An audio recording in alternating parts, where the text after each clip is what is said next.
Good morning, my brothers and sisters. Welcome to episode 19 of Be With Me in the book of 1 Corinthians. And today I'm going to title this Choosing a Receiving Spirit, or Choosing a Receiving Attitude.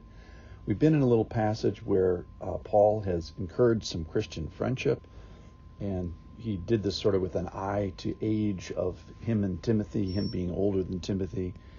And what we looked yesterday at, what activities would be involved to encourage a younger Christian person: meals, conversation, sharing a ministry, sharing time, and even sharing difficulties. Well, today we're going to talk about some difficult subjects. The subjects that he's going to address is pride, boasting, arrogance, and then sexual immorality.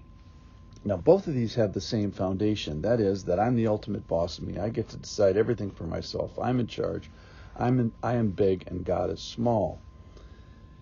But today, we're not going to quite get to the actual subjects, because he's going to talk first of, with what attitude do you want to come to the table and address these issues? He's going to talk about the attitude first, and then later the actual content of the argument. So the point is, what is my posture before God? Am I proud, hard-hearted, stiff-necked, unaccountable, unattached, rebellious, boasting, arrogant? Or am I gentle and humble and grateful in my receiving of the truth that the Lord has? So here we go. This is from chapter 4, 1 Corinthians chapter 4 and verse 18. Some are arrogant, as though I were not coming to you. But I will come to you soon, if the Lord wills. And I will find out not the talk of these arrogant people, but their power.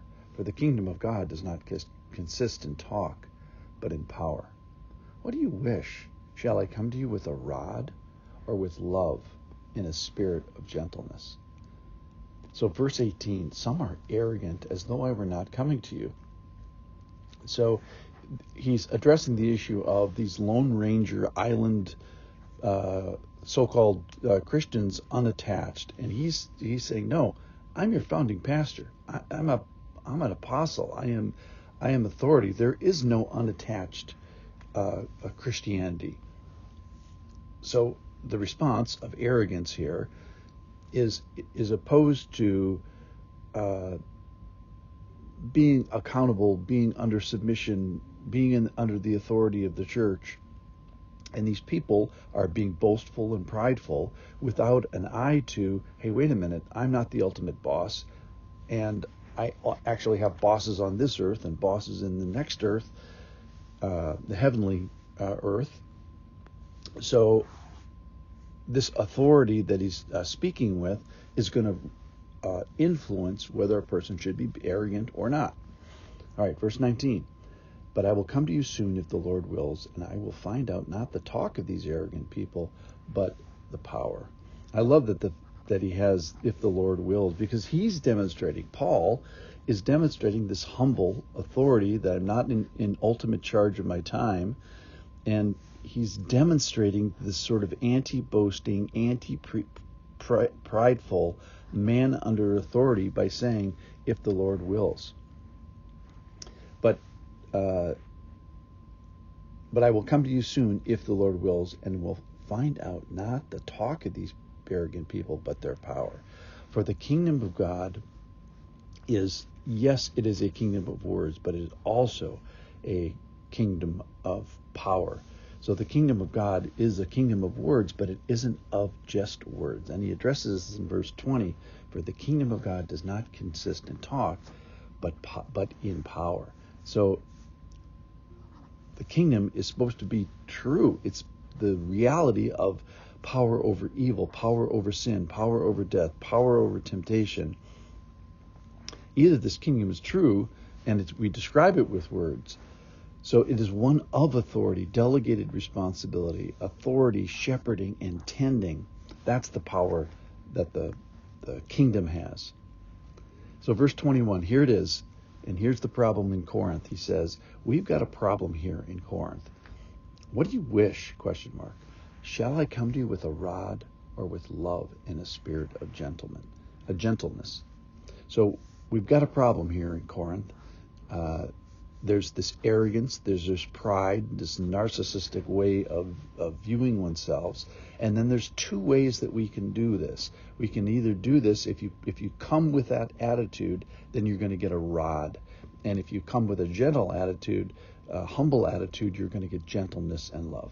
So remember, rods in some administrations in the Roman Empire time, the administrator of the city, the mayor of the city, if you will, would walk around with a guy behind him carrying a bundle of sticks. Now the sticks, the rods, were particularly designed for beating people.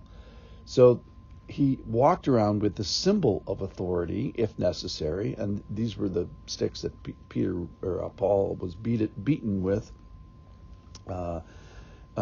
in Philippi, I think it was.